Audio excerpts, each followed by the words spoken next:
할렐루야. 사복음서 가운데 가장 늦게 기록한 복음서가 요한복음입니다. 가장 맨 나중에 기록하다 보니까 어떤 특징이 있느냐면 다음 두 가지 특징이 있습니다. 하나는 마태복음, 마가복음, 누가복음을 기록하다가 빠뜨린 부분, 아주 중요한 이적, 중요한 기적들, 중요한 주님의 행적인데 앞에 세 복음서에 빼먹은 것을 찾아서 요한복음에는 기록하고 있어요. 그 대표적인 사건이 나사로가 죽었다가 다시 살아난 사건, 이건 요한복음에만 있어요. 그리고 첫 번째 기적인 가나의 혼인잔치에서 물로 포도주를 만든 기적 사건, 이것도 요한복음에만 기록되어 있습니다. 공관복음인 앞에 세 복음서에서 빠진 것을 보충하고 채워넣는 그러한 특징이 요한복음에 있습니다. 그 다음에 두 번째 특징은 앞에 세 복음서에서 말씀한 것이 도대체 무슨 뜻일까? 요한복음은 그것을 해석을 해줍니다. 그래서 요한복음은 모든 복음서의 주석서다, 해석서다, 이렇게 말하기도 합니다. 다른 복음서에서는 예수님의 기적을 이적이라고 하는 단어로 표현을 합니다. 그런데 요한복음은 이적이라고 안 하고 사인, 표적이라고 말을 합니다. 이 표적이라고 하는 말은 무슨 뜻이냐면 이 기적 속에는 뭔가 상징적 의미가 있다. 그 상징적 의미가 뭘까? 이것을 설명해 주는 것이 요한복음이에요. 그러니까 우리가 요한복음을 읽을 때는 도대체 이 기적은 무엇을 상징할까? 그걸 생각하고 요한복음을 읽어야 예수님의 기적을 정확히 해석할 수 있습니다. 이 상징법 해석할 줄 모르면 사람이 좀 어리숙해져요. 우리가 일상생활에서도 예를 들어서 두 청춘 남녀가 교제하고 있는데 여자 청년이 뭐라고 말하느냐? 아무개 씨, 요즘 얼굴이 너무 수척해졌어요. 몸도 허약해져 보여요. 왜 이 말을 할까요? 내가 결혼해서 밥 잘해줄 테니까 걱정하지 말고 나랑 결혼합시다. 이런 상징적 의미가 그 말 속에 있거든요. 근데 이거를 못 알아들으면 이 바보지요. 이 연애가 안 되고 결혼이 안 되는 겁니다. 이 상징법을 못 알아들으면. 두 청춘 남녀가 또 이렇게 교제하다가 어느 날 여자가 손수건을 선물로 줬습니다. 그럴 때 이 남자가 아이고 나 땀 많이 나는데 손수건 줘서 감사하다. 어쩌면 이렇게 내 마음을 잘하느냐? 우린 천생연분이니까 결혼하자. 이렇게 해석하면 오해지요. 손수건은 이별을 통보하는 거거든요. 그러니까 이것의 상징법, 상징적 의미를 모르면 엉뚱한 해석이 나와요. 우리가 요한복음을 읽고 이 상징법을 모르면 해석이 안 되고 정반대, 자기 좋은 쪽으로 막 해석을 해버려요. 여러분, 주님의 의미와 이 기적의 의미와는 전혀 다른 방법으로 해석해놓고 혼자 좋아하는 거예요. 그러면 이 말씀은 우리에게 은혜와 능력이 되질 않습니다. 자기 복음이 되는 거지요. 이 사람들이요, 설교를 듣든 성경을 읽으면은 기가 막히게 자기중심적으로 해석을 해요. 자기 생각대로 해석을 하고, 그리고 그것이 정답인 것으로 그렇게 주장을 해요. 그것은 옳지 않아요. 그래서 성경 해석을 할 때는 지금까지 역사적으로 사도들이나 속사도나 교부들이나 교회 역사를 볼 때 이 본문, 이 말씀을 어떻게 해석해 왔었나, 이거를 꼭 봐야 됩니다. 그거를 보지 않으면 어떻게 되느냐? 자기가 읽고 이거는 이런 뜻이다. 몇 장 몇 절에 뭐가 나온다. 몇 장 몇 절에 뭐가 나온다. 그리고 잘 엮어가지고 성경은 이런 말씀이다. 그건 자기 생각입니다. 자기가 아무리 은혜를 받아도 자기 멋대로 해석하면은 해석의 오류가 상당히 커집니다. 손수건 받고 이렇게 내 마음을 잘 알아주니 결혼합시다. 이 사람은 이별 통보하는 건데 얼마나 이게 해석을 잘못하는 겁니까? 내가 아무리 해석을 잘해도 마지막 주석을 놓고 역사적으로 이 본문을 어떻게 해석했는가 그거를 보고 내가 해석하는 거하고 틀리구나. 그러면 누구 걸 버려야 됩니까? 내 걸 버리는 거예요. 지금까지 수많은 신학자들이 잘못 해석해 왔다. 내 해석이 맞다. 세상에 이런 교만이 어디 있습니까? 자기 걸 빨리 찢어버리고 그 해석을 따르는 것이 올바른 성경 해석이에요. 그래서 우리에게는 성경 주석서가 필요하고 역사적으로 수많은 신학자들이 어떻게 해석을 해왔는가 그거를 아는 것이 성경 해석이 아주 중요한 것입니다. 자, 오늘 예수님께서 방금 전에 오병이어의 기적을 일으키셨습니다. 그러면 오병이어의 기적을 일으키니까 백성들은 그 예수님을 보고 뭐라고 말씀합니까? 우리의 임금님으로 삼자. 왜 그랬을까요? 그 당시나 지금이나 그쪽 지역은 기후가 나쁘잖아요. 농사가 잘 안 돼요. 백성들이 항상 배가 고파요. 그런데 도시락 하나로 장정만 5,000명 먹이니까 이런 분이 우리나라 임금님이 되고 대통령이 되면 첫째, 경제 문제는 해결돼요. 그리고 가나의 혼인잔치집에서 물로 포도주를 만드는 이런 분이라면, 이런 분이 왕이 되고 대통령이 되면 백성들이 얼마나 좋겠습니까? 그래서 그 기적을 보고 백성들은 어떻게 해석을 합니까? 왕으로 삼자. 그래서 우리 먹고 사는 거 해결하자.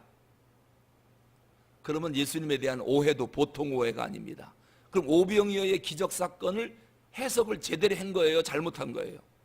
자기 배고프니까 자기 배 채우려고 해석을 하는 거예요. 이렇게 성경 해석을 하고 이렇게 기적 해석을 하면 안 된다 이거죠. 그래서 요한복음 6장 뒤에 가면은 백성들이 하도 못 알아들으니까 요한이 오병이어의 기적을 해석을 해줘요.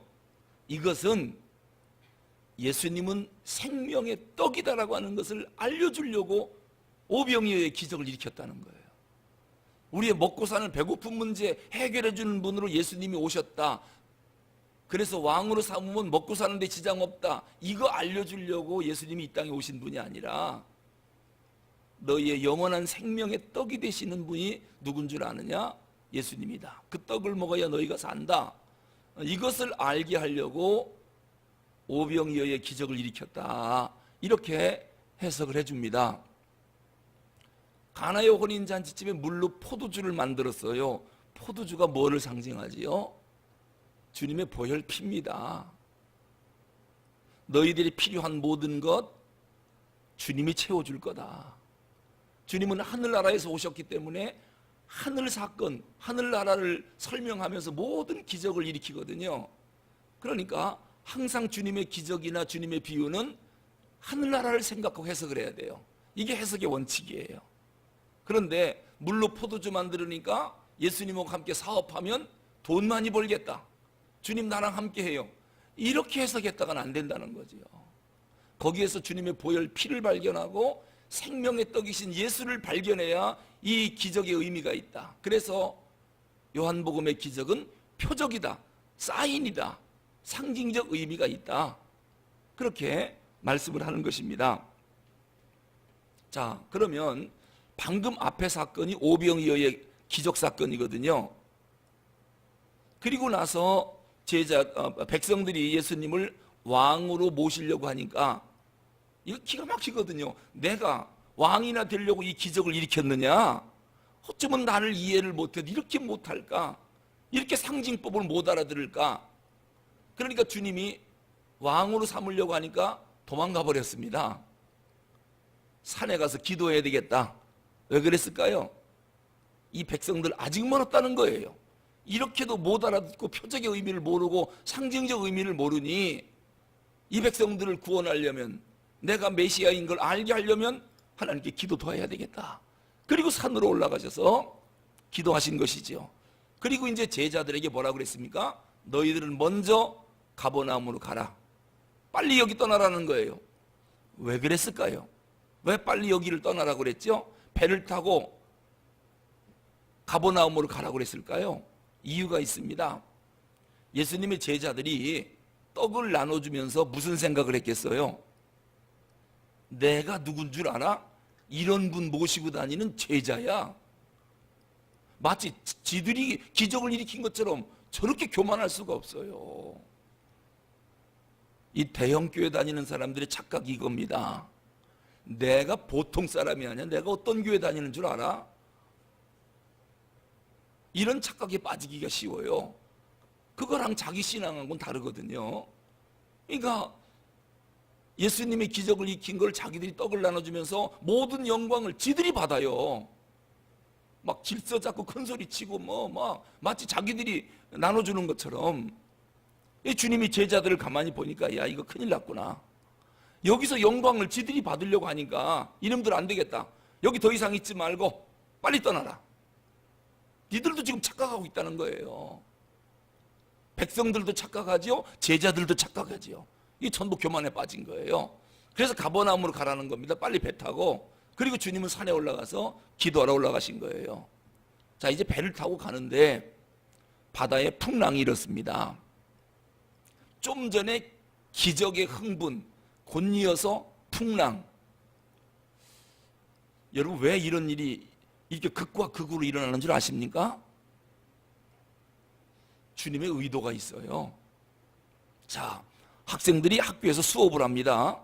선생님에게 손바닥 맞고 영어 단어 외우지 않으면 막 꿀밤도 맞고 공부를 그렇게 막 시키거든요. 그런데 공부를 많이 시켰다고 해서 얘가 실력이 있느냐 없느냐 이걸 다 알까 모를까? 그거를 선생이 알아내는 방법은 뭐를 칩니까? 시험을 칩니다. 아무리 대답 잘하고 막 큰 소리 치고 실력 있는 채 해도 선생은 안 믿습니다. 아무리 믿음 좋다고 막 할렐루야 하고 예수님 동생처럼 하고 다녀도 목사는 그 사람 믿음 안 믿습니다. 뭐를 쳐보기 전에는, 시험 쳐보기 전에는 안 믿어요. 시험 쳐봐야 얘가 뭐를 알고 뭐를 모르는지, 실력이 있는지 없는지를 시험으로 평가가 되거든요. 근데 시험이 답이 빨리빨리 나오게 문제를 냅니까? 곳곳에 함정을 만들어서 아이들이 문제를 잘못 읽게 만든다든지 단어 하나 바꿔서 확실한 지식이 아니면 틀리도록 만들어버려요. 그래서 확실한 실력을 갖게 만들어주려고 중간중간 시험을 치고 때에 따라서는 예고 없이 즉시 시험을 쳐요.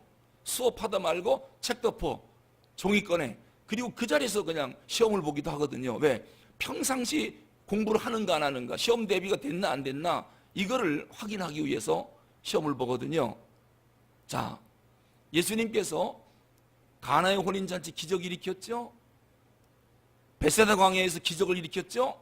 자, 이 정도 2번 기적을 체험했으면 주님이 누군가를 제자들이 알아야 돼요, 몰라야 돼요? 알아야 되지요. 그래서 이 제자들이 진짜 나를 메시아 하나님으로 생각하는가 안 하는가, 전능한 하나님으로 생각하는가 안 하는가를 시험해 보려고, 테스트하려고 어디로 집어넣었어요? 바다로 집어넣은 거예요. 그리고 풍랑을 일으켜 버리는 거예요. 그럼 풍랑이 일어나면 주님이 누군지를 알면은 어떤 생각을 가질까요? 전 그런 생각을 가질 것 같아요. 바람 불어주니까 시원하다. 파도가 높네. 뱃놀이 기가 막히게 해주시네. 야, 신난다. 우리 즐기자. 파도 타자. 왜요? 주님이 우리를 그냥 버릴 리가 없죠. 물로 포도주 만드는 전능하신 주님이 우리의 스승인데, 그리고 오병이어의 기적을 보니까 이 바다에 빠져 죽도록 우리를 내버려 두겠느냐? 우리 주님이 그런 분이 아니다. 그 주님을 믿었으면 죽겠다고 아우성치고 살려달라고 그렇게 아우성치지 않을 거예요. 그런데 보니까 방금 전에 기적을 체험했는데 풍랑이 일어서 조금 어려운 일이 오니까 주님의 능력, 기적은 새까맣게 잊어먹고 막 중례산에 난리가 난 거예요. 이게 주님이 그걸 알았어요, 몰랐어요? 이 시험을 보니까 이 믿음이 없던 거예요. 시험을 보니까 빵점인 거예요, 이게. 아니, 나에 대한 믿음이 이렇게 없나? 내가 바닷속에 넣어서 풍랑 일으면 죽게 놔두겠느냐는 거예요. 죽은 자도 살릴 전능하신 주님이신데 아직도 믿음이 없으니까 주님은 큰일 났구나. 믿음이 이렇게 없어갖고 떡 나눠줄 때는 막 보통 믿음 있는 사람 같지가 않았어요. 큰 소리 빵빵 쳤거든요. 막상 풍랑 일어나고 나니까 그 믿음이 어디로 갔는지, 큰 소리 치는 게 어디로 갔는지 다 난리가 났어요. 죽겠다 살겠다. 주님은 왜 좋은 일 이어서 곧 어려운 일을 주실까요? 여러분, 평탄하게 우리를 그냥 보내지 않습니다. 좋은 일 있으면 반드시 어려운 일을 줍니다. 이게 믿음의 사이클이에요. 그 이유는 우리의 믿음 테스트하려고 그러는 거예요. 교회가 은혜롭게 잘 가지요? 절대로 그냥 안 놔둬요. 반드시 흔들어요. 왜 그럴까요? 믿음을 견고하게 하려고, 흔들리지 않는 믿음을 갖게 하려고 반드시 흔들게 돼 있어요. 그럼 그거로 끝나느냐? 아닙니다. 극복하면 어느 순간 우리는 더 성숙하고 성장되어 있어요. 더 커져 있어요. 그럼 계속 가느냐? 그 상태로? 아닙니다. 또 흔듭니다. 이번엔 더 큰 시험이 올 수 있습니다. 그럼 우리는 여기서 추락하느냐? 아닙니다. 우리는 또 믿음으로 극복합니다. 주님이 도와주십니다. 그럼 거기서 극복하면 우리는 더 커져 있고 더 높이 올라가 있어요. 그래서 제가 믿음을 강의할 때 꼭 그런 얘기를 해요. 믿음의 사이클은 이렇게 올라갔다 내려왔다, 올라갔다 내려왔다, 올라갔다 내려왔다, 올라갔다. 결국은 여기서 어디까지 갔어요? 여기까지 가는 동안에 수도 없이 내려온 거예요. 그러나 추락이 아니에요. 계속 올라가요. 그 과정을 통해서. 이게 우리가 믿음을 갖는 과정이에요. 그래서 오늘 주님께서 왜 가버나움으로 가라고 하더니 풍랑을 일으켜서 제자들을 죽게 만들려고 할까?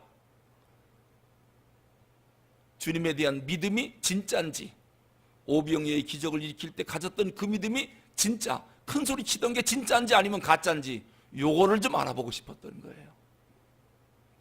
여러분, 우리 교회가 지금 열심히 전쟁하고 있잖아요. 요거 극복하면요 더 커져요. 진짜 너희들의 믿음이 진짜였는지, 교회를 진짜 사랑하는지 흔들어 보면 알아요. 흔들어 보면 내 자식은 잘못했을 때 때리면 때릴수록 엄마 품에 안겨들어요. 맞으면서도 안겨들어요. 엄마. 그러면 엄마가 어루만져주고 더 이뻐해줘요. 근데 남의 자식은 때리면 욕하고 도망가 버려요. 이게 남의 자식이라 그래요. 여러분, 키 있죠? 알곡 굴고 쭉정이 키. 흔들면 흔들수록 알곡은 안으로, 쭉정이는 밖으로. 왜 키질을 합니까? 왜 매를 때립니까?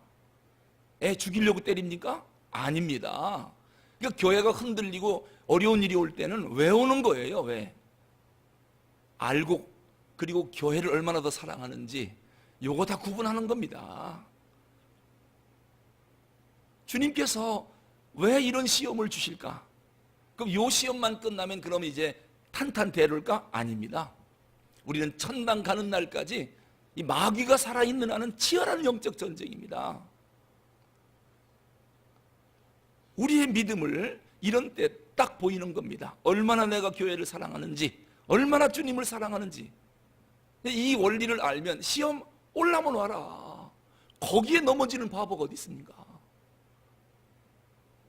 기도하겠습니다. 하나님 아버지, 감사합니다. 우리의 영적 실력을 키워주기 위해서 주님께서 때에 따라서 시험을 주기도 하는데, 우리는 주님의 마음을 알기 때문에 어떤 일이 있어도 실망하거나 좌절하지 않습니다. 두려워하지도 않습니다. 고민도 안 합니다. 그저 주님의 이름을 부릅니다.